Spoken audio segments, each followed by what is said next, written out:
পরিত্যক্ত ভবনে চিকিৎসা কার্যক্রম চলছে পিরোজপুরের কাউখালী উপজেলার স্বাস্থ্য কমপ্লেক্সে।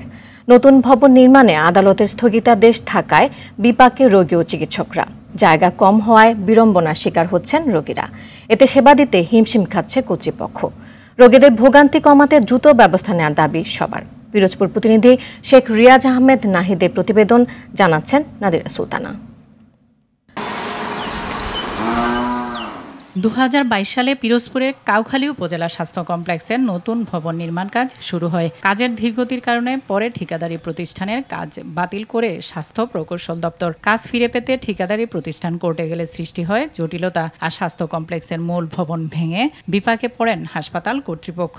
পরে দুটি পরিত্যক্ত ভবন সংস্কার করে চিকিৎসা সেবার ব্যবস্থা করেন তারা। কিন্তু জায়গা স্বল্পতায় রোগী বসা তো দূরের কথা, দাঁড়ানোরও জায়গা নেই। রয়েছে শয্যা সংকট। মেডিসিন বিভাগে রেখেই চিকিৎসা দেয়া হয় অন্য রোগীদের। এতে বিপাকে সবাই। উপর থেকে তো প্লাস্টার খসে পড়তেছে, প্রায়শ রোগীদের আসতেও ভোগান্তি হয়। এই হাসপাতালে আসলে পর তো রোগী ভোগান্তি, রোগী কোথায় যাবে, কি কেমনে রাখা হবে। জরাজীর্ণ এই ভগ্ন দশা দেখে রোগীরা ফিরে যায়। দুইটা রোগী একলগে থাকে, পুরুষ মহিলা এর কোনো ভেদাভেদ নাই।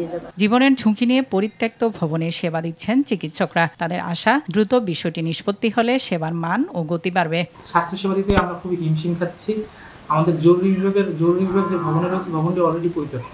ডাক্তার সহ যারা স্যাকমোরা থাকে, ওদের যে কোনো সময় মৃত্যু ঝুঁকি থাকতে পারে। জটিলতা কেটে নতুন টেন্ডারের মাধ্যমে ভবন নির্মাণ কাজ শুরু হলে দুর্দশা থাকবে না বলে জানান সিভিল সার্জন। নির্মাণ কাজ এখন বন্ধ আছে আইনি জটিলতায়। আইনি জটিলতাটা কেটে গেলে নতুন করে টেন্ডার আহ্বান করে আবার নির্মাণ কাজ শুরু করা যেতে পারে এবং আমি মনে করি এতে জনদুর্ভোগ কমে যাবে। প্রতিদিন স্বাস্থ্য কমপ্লেক্সটিতে প্রত্যন্ত এলাকার প্রায় 200 রোগী চিকিৎসা নিতে আসেন। নাদিরা সুলতানা, RTV।